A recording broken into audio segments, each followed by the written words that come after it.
दरी भक्तों, आज का जो वीडियो है ये उन सब भक्तों के लिए है जो अक्सर मुझसे सवाल करते हैं, गुरुजी हम जानना चाहते हैं हमारी कुलदेवी है कौन। हम कई समय से पूजा अर्चना कर रहे हैं, हम कई समय से घर पे हवन कराते हैं, पर हमें कुछ भी उसका फल नहीं प्राप्त होता। कई बार हमें पंडित या कई बार चौकी दरबार में ये बताया जाता है कि अपनी कुल देवी की पूजन करो, अपनी कुल देवी का विधि विधान से स्थापना करो, तो आपकी कुल देवी अगर आप पे प्रसन्न होगी तो आपके घर के समस्त कार्य बनने लग जाएंगे।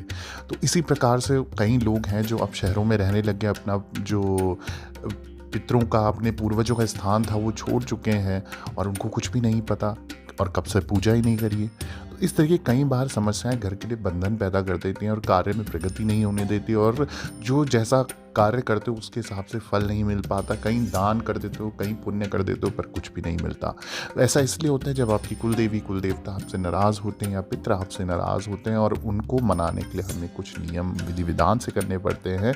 तो सबसे पहले जो आज वीडियो मैं बनाने जा रहा हूँ, ये उस संदर्भ में है कि आप अपनी कुल देवी की खोज कैसे करेंगे। कुल देवी की खोज करने के लिए आपको क्या प्रयोग करना है वो विधि मैं बताने जा रहा हूँ। रात के समय क्या प्रार्थना करनी है और कितने बार ये प्रयोग करना है वो भी मैं आपको बताऊंगा। कुल देवी की स्थापना कैसे करनी है, कुल देवी को प्रसन्न कैसे करना है और कुल देवी की पूजा किस दिन करनी है, ये समस्त जानकारी इस वीडियो के माध्यम से देने जा रहा हूँ। आपसे निवेदन है इसे ध्यानपूर्वक सुनिएगा, बहुत ही इंपॉर्टेंट वीडियो बना रहा हूँ, क्योंकि आप लोग अगर परेशान हैं तो कहीं ना कहीं आपकी कुल देवी आपका साथ नहीं दे रही है और आप लोगों ने उनको रुष्ट करा है, जिसकी वजह से परेशानी है। तो आइए जानते हैं कुल देवी की खोज कैसे करें। सर्वप्रथम मैं आपको बताने जा रहा हूँ कि कुल देवी की खोज करने के लिए आपको क्या विधि करनी है और कब से करनी है। आप एक बार इस विधि को कीजिए, आपको ज़रूर कुल देवी आपको दर्शन देगी और आपके समस्त कार्य बनाएगी। मैं आपको विधि बताने जा रहा हूँ जिसमें आप अपने कुल देवी का ध्यान कर सकते हो, उनका आवाहन कर सकते हो, और किस तरीके से करना है। बहुत ही सरल, बहुत ही सिंपल विधि है, आप ज़रूर करें, इसका प्रयोग ज़रूर करें, आपको 100% रिजल्ट मिलेगा। कोई भी बंधन हुआ, कोई भी आपके घर की प्रगति नहीं हो रही है, तो आपकी कुल देवी आपका सपोर्ट करेगी, आपका साथ देगी और आपके काम बनाएगी। इस प्रयोग का जो शुरुआत करनी है आपको महीने के किसी भी शुक्ल पक्ष के पहले मंगलवार से आप करना चालू कर सकते हो। सबसे पहले खुद से स्नान करना है, गंगा जल डाल के अपने आप धोना है, और उसके बाद एक साबुत सुपारी लेनी है, उसे स्नान करवाना है। घर के जो मंदिर है उसमें एक आप पाट बिछा लीजिए, पाट जो लकड़ी की चौकी होती है उसमें लाल कपड़ा बिछाकर उसमें सुपारी को स्थापित कीजिए। थोड़ा सा धूप दीप दिखाकर उन्हें, अब आपको जो सबसे पहले प्रार्थना करनी है वो ये करनी है, आपको बोलना है हाथ जोड़कर अपने कुल देवी का ध्यान करते हुए कि हे हमारे कुल गोत्र के देवता। आपने अपना कुल का जो गोत्र है वो ज़रूर बोलना है, अपना नाम बोलना है और अपना पिताजी का नाम बोलना है, और अगर पिताजी कर रहे हैं तो वो अपने पिताजी का नाम बोले। इस तरीके से आपको जानकारी देनी कि आप किस गोत्र से कौन हो, और आपको अपना कुल देवी का ध्यान करते हुए बोलना है कि आप कौन हो, आप कहाँ हो, इस बारे में मुझे नहीं पता है। मैं निपट मूर्ख हूँ, मैं अनजान था जो आपका ध्यान नहीं कर पाया या मुझे ज्ञान नहीं था। इसके लिए मैं इस सुपारी के माध्यम से आपका आवाहन करता हूँ या करती हूँ। ऐसा आपको 3 बार बोलना है और सुपारी की पंचोपचार पूजा करनी है और घर के मंदिर में स्थापित करें। अब आपने क्या करना है, रात में सोने से पहले एक प्रार्थना करनी है जिसमें सुपारी आपके हाथ में रहेगी, उसे सर पे लगाते हुए आपने ये प्रार्थना करनी है हाथ जोड़ के कि हे हमारे कुल गोत्र के कुल देवता। अपना नाम बोल के, अपना गोत्र बोल के, आप कौन हो मैं आपको जानना चाहता हूँ या चाहती हूँ। कृपा मेरे सपने में आकर मुझे मार्गदर्शन प्रदान करें या मुझे अपने दर्शन कराएं किसी रूप में, जिससे मैं जान सकूं कि हमारी कुल की देवी कौन है, किस रूप में हमारे साथ चलती है, किस रूप में हमारे घर पे विराजमान है या मैं कर सकता हूं। ये प्रार्थना करने के बाद सुपारी को अपने तकिए के नीचे रखकर सो जाना है। ठीक है, अब ये प्रयोग आपको कितने बार करना है वो भी मैं आपको बता देता हूँ। आपको 11 मंगलवार तक ये क्रिया करनी है।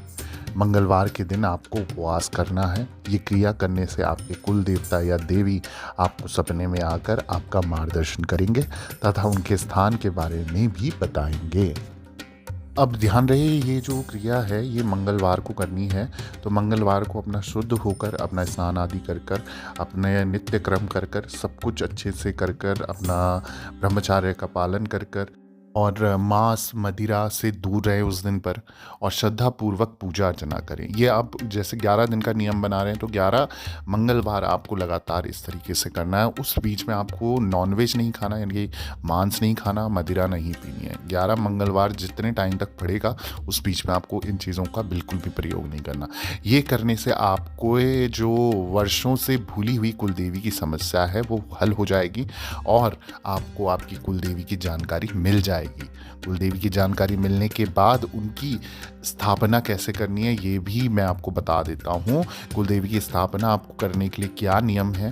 कुलदेवी के जो आपको जैसे ही दर्शन हो जाएंगे, कुलदेवी को सुबह के समय स्नान आदि करके उनकी तस्वीर अपने मंदिर में स्थापित करनी है। तो अगर विग्रह है तो विग्रह बना लें और अष्ट धातु का विग्रह बनाना चाहें तो विग्रह बना लो और उसे, जैसे अगर कोई उत्तराखंड में है तो पवित्र नदी जहाँ बहती है, जैसे गंगा हो गई हरिद्वार में या जहाँ भी आप रहते हो वहाँ पवित्र नदी है, तो वहाँ जाके पहले अपने आप भी स्नान करें और अपनी जो कुलदेवी या कुलदेवता की जो भी आपने मूर्ति फोटो जो भी बनाए उनको भी स्नान करवाएं और फिर उसके बाद उसको अच्छे से पंडित से हवन वगैरह करवा के विधि विधान से आपको घर के मंदिर में स्थापित करना है और उनमें जो है देसी घी का दीपक जलाना है, धूप देनी है, अगरबत्ती तथा कर्पूर जलाना है और ये सभी करने के बाद आपको प्रसाद का भोग लगाना है। जो भी आपकी कुलदेवी हो उसके अनुसार आप भोग प्रसाद दे सकते हैं, जैसा आप जलाना चाहो अपनी कुलदेवी को उस रूप में आप अर्पित कर सकते हो। उन्हें चंदन और चावल का टीका अब अर्पित करें।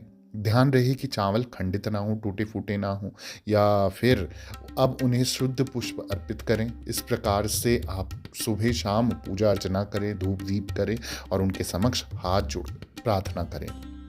तो अगला सवाल आता है, वो आता है ये कि कुलदेवी को प्रसन्न कैसे करना है। अब कुलदेवी आ तो गई है, इतने टाइम से रूठी हुई थी, आप जानते नहीं थे, तो उनको मनाना भी पड़ेगा, उनकी आओ भगत भी करनी पड़ेगी। और कुलदेवी को प्रसन्न करने के लिए मैंने जैसे ऊपर आपको बताया अभी पीछे कि आपको पूजा अर्चना विधि विधान से सुबह शाम धूप दीप नवेद और जो भी आपकी कुलदेवी का भोग प्रसाद है उस तरीके से आप भोग प्रसाद लगाएं। कुलदेवी के स्थान पर जाकर भी उनकी पूजा करें। आपका जो पूर्वजों का स्थान है अगर वहाँ जा सकते तो वहाँ भी जाकर एक बार धूप दीप करके आएँ और अच्छे से पूजा विधि विधान से करके उनका भोग प्रसाद चढ़ा के आएँ। पूजा आदि करने के बाद कुछ दान अवश्य करें तथा भूखे लोगों को भोजन करा सकते हैं तो यथाशक्ति अनुसार भोजन कराएं। उनके स्थान पर जाकर या फिर अपने ही घर साल भर या 2 साल में हवन आदि ज़रूर कराएं, उनका नाम ज़रूर लें। ये सभी करने से देवी माँ प्रसन्न रहती है और उनका आशीर्वाद हमेशा आप पर और आपके परिवार पर बना रहता है।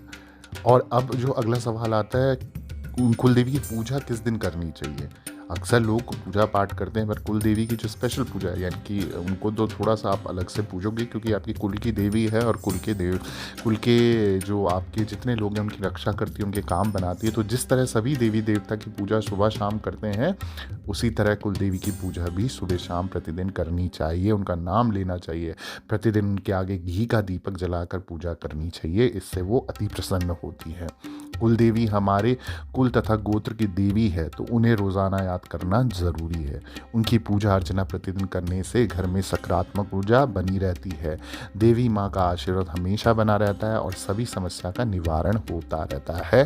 समय समय पे वो आपको स्वप्न में भी दर्शन देगी या कैसे ना कैसे मार्गदर्शन कराती रहेगी अगर आप अपनी कुलदेवी या कुलदेवता का ध्यान समय समय पे करते हो। साथ ही साथ इस मंत्र का भी आप जाप कर सकते हैं अपनी कुलदेवी और कुलदेवता के लिए। आप बोल सकते हो ओम श्री कुलदेवी भ्यो नमः, ओम श्री कुलदेवी भ्यो नमः, ओम श्री कुलदेवी भ्यो नमः। साथ ही साथ कुलदेवता के लिए ओम श्री कुलदेवता भ्यो नमः, ओम श्री कुलदेवता भ्यो नमः, ओम श्री कुलदेवता भ्यो नमः। इस तरीके से आप मंत्र जाप भी कर सकते हो और साथ ही साथ अपनी कुलदेवी और कुलदेवता को सेम विधि से प्रसन्न कर सकते हो। तो ये पूरी समझ जानकारी थी कुलदेवी और कुलदेवता को प्रसन्न करने के लिए। बाकी अगर आपको और कोई जानकारी चाहिए, आप मुझे कोई भी समस्या है आप इंस्टाग्राम में मुझे फॉलो कर सकते हैं। इंस्टाग्राम में मेरे को डायरेक्ट मैसेज कर सकते हैं, मैं आपको जवाब दूंगा। जय माता दी, जय माँ डाट काली।